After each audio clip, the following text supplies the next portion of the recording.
Hey, this is Matthew with BI Polar. In this episode of Being a PM at Microsoft, I'm going to share some hard lessons and the importance of being able to learn both from the good times and from the bad times. I hope you'll stay with me.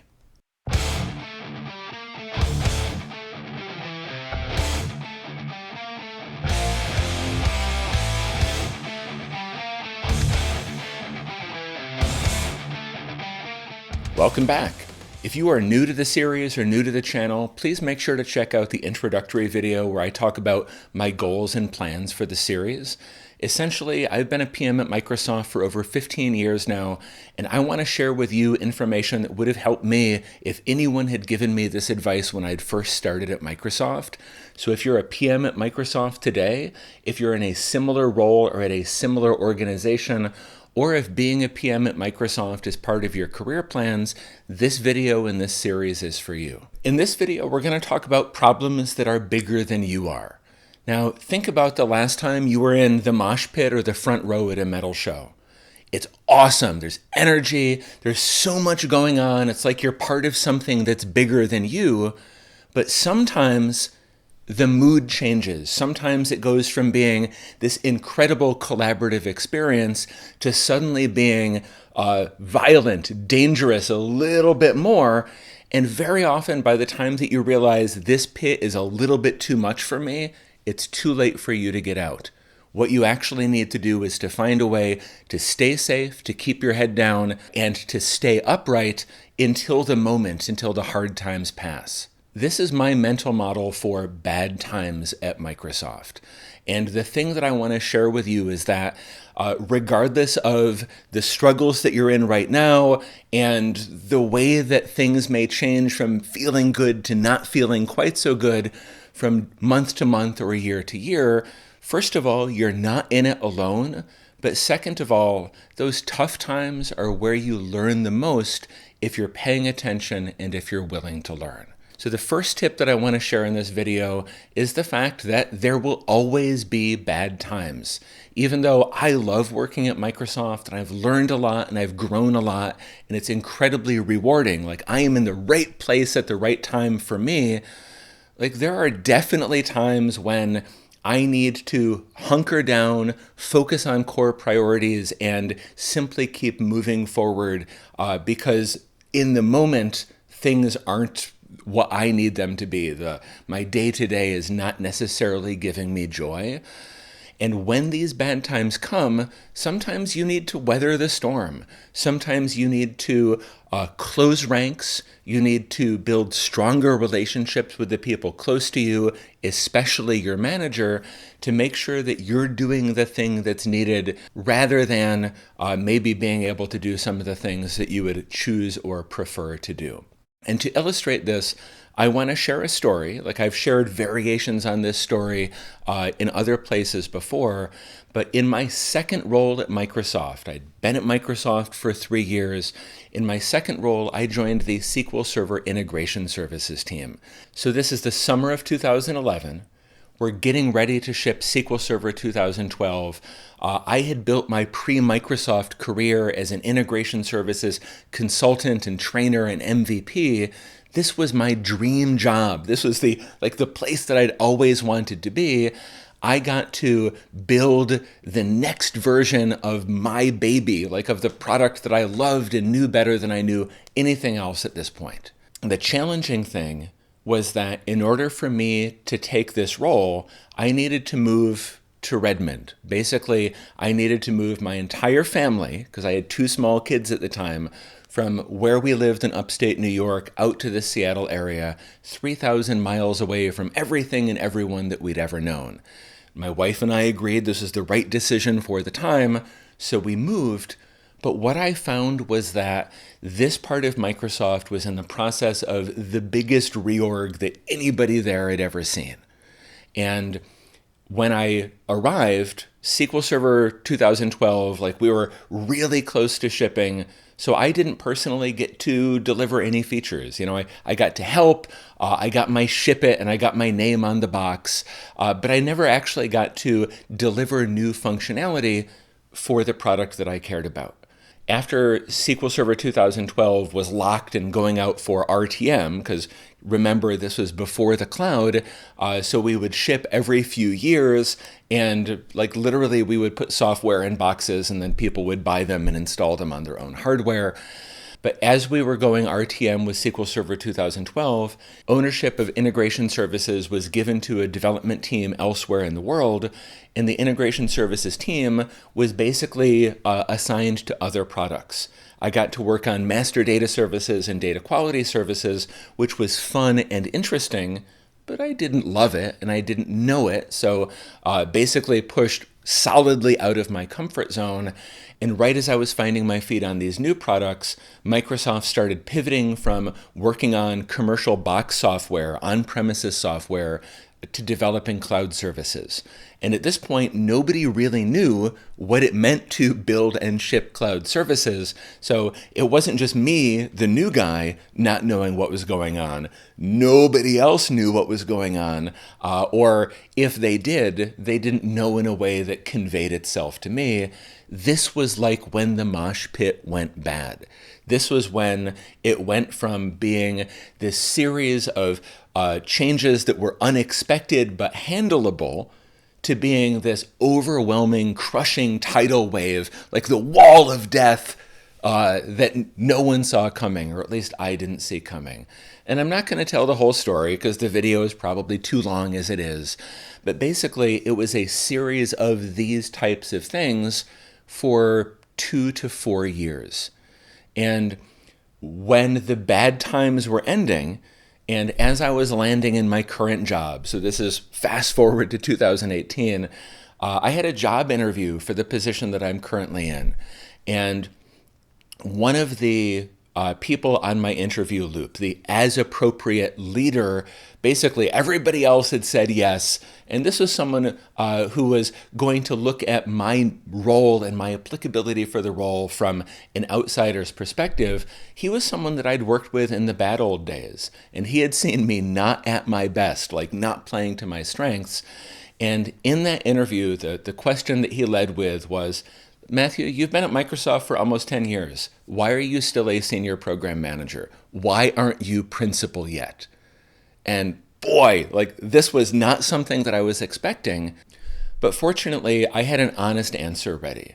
The reason was the pace of change at Microsoft had been too great for me to keep up with. Every time that I started to get my feet under me, things changed. Like things changed dramatically. I stand back up. Bam! Something knocks me down again. I get back up, bleeding a little. Bam! The crowd, the pit comes in one more time. And the thing that I love about Microsoft today is that all of those lessons that I've learned over these hard years of failing in different ways again and again and again, notice this, failing in different ways. I wasn't making the same mistakes time and again. It wasn't that I wasn't learning. When I finally got to the team where I was meant to be, when I finally found that team that could be a place for me to play to my strengths, I had so many strengths that I hadn't had at the beginning because of these challenging times. If you get knocked down enough times and you pick yourself back up again each time, you'll come out stronger on the other side. So this was kind of long. So we had one tip and then a long story. Hopefully this connects some of those dots about the bad times and about the reorgs. But this is going to bring us to our second tip. Reorgs are a fact of life. This is how big corporations work. Microsoft is constantly evolving and adapting itself to changing market situations, different competition, the technical reality, the way that we're strategically growing and trying to achieve our goals. And this means that an old org structure, the way that teams and responsibilities are sliced up, the old way is probably not ideal for the new changing circumstances. And some reorgs are big, some are small, some really, like, it feels like they're stacking the deck in your favor. And some of them, like we saw in that story, are big and bad for some of the people that are surviving through it. But this is part of life at Microsoft. And you need to both be aware of and able to handle some of these changes, and you need to be comfortable going to your manager, to your peers, like people who have been around longer, and to others in your broader colleague network to understand how a given reorg is going to affect you and the people that you work with. This brings us to the third point. Like, bad times don't only come from reorgs. When you think about the broader product cycle that you're going to live through and that you're going to help drive, there are always these large cycles of change where there are different priorities and different work that needs to be done, different work that's more or less important. And like, thinking about where I am right now, working on Microsoft Fabric, like, I've been working on Fabric for almost 2.5 years now. Like, long before it was called Fabric, long before there was any communication outside of Microsoft, my team and I went from the very early envisioning through a private preview, through the public preview, and now, as I record this, it's in March. When you see it, it's probably going to be June. But like, we went GA, generally available for Microsoft Fabric, in November. Think about the differences that a software product has. Like, before a private preview begins, it's all about, like, what are we building? Like, what's our value proposition? What are we going to ship? What technological assets do we have to start with? Who's going to own what? What do we ship first? It's about getting all the right people on the train, heading towards the right destination. When we have a private preview, generally a private preview is kind of like a startup. There's a lot of differences. So if you're out there in a real startup where you have a new business and a new product, like, understand that I'm using the term pretty loosely here. But in a private preview, you have software that's not really ready for anybody to use yet. But you need to find real customers with real problems that your very early, very rough, not yet complete software can solve in a meaningful way, so that you can engage with them, have them use it, give you feedback. You're basically treating them as your proxy customers to very quickly iterate, to go from not very much to a little bit more to a little bit more. And as you're moving from private preview to public preview, you've basically acknowledged that you have what's probably a minimum viable product, or a broader group of customers can use for real purposes. For private preview, you might have ones or tens or very small hundreds of customers by the time that you're done. Like, for Fabric, our private preview lasted close to 9 months. And when we went to public preview, we almost immediately went from having a few hundred customers to having a few tens of thousands of customers, not literally overnight, but practically overnight. With that type of change, the type of feedback that you get is different. The expectations for reliability, stability, like, all those fundamentals are very different. And you now have like, go-to-market rhythms that you need to worry about. You need to have a blog. You need to have public communication. You need to be more careful with updates, because the bar for having breaking changes is dramatically higher once you have a publicly available service, even if it's in preview. And then when you move to GA, it's like you're going from, like, first gear, second gear, fifth gear, a generally available service. It's basically upping the game and changing the game for every facet of the work that your team and all of the teams contributing to the software are working on. With many of these changes, there's crunch mode, there's deadlines, there's places where people are working harder for longer than they want to. And even though your manager and your leaders are going to provide the support that they can, sometimes are harder than others. There might be somebody on your team goes out for an extended leave.